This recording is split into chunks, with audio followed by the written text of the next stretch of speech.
Hello, Primary 5. Today we will talk about Lesson 2 of Unit 1, which is about applications of friction.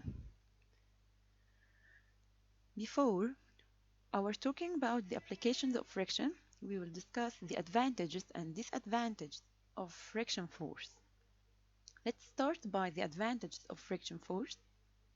The first one is friction force help us in walking because the friction between shoes and the ground prevents us from slipping down. The second advantage is friction help us in controlling car speed and direction of the car. The third one, friction help us in writing. The fourth one, without friction we will not be able to light the match.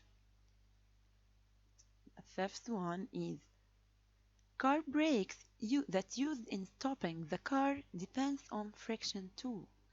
So without friction we will not be able to stop the car or control it.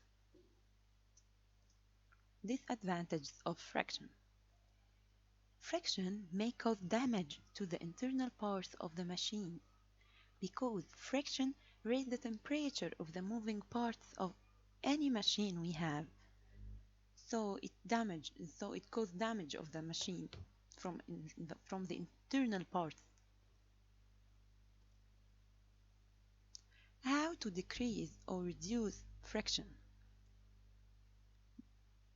By using lubricants and oil to form thin layers between the internal parts of the machine to reduce the friction force between them, like the car engine, or by using the ball bearings.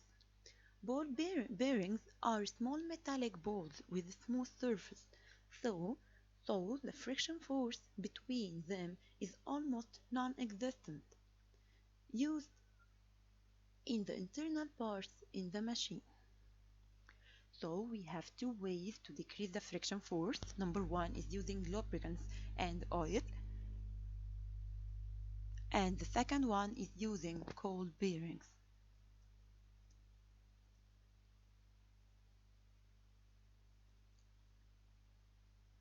The applications of friction force.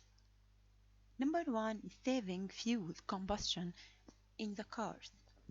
Car drivers shouldn't increase the car speed up to certain limits, so reduces air resistance and combustion of fuel.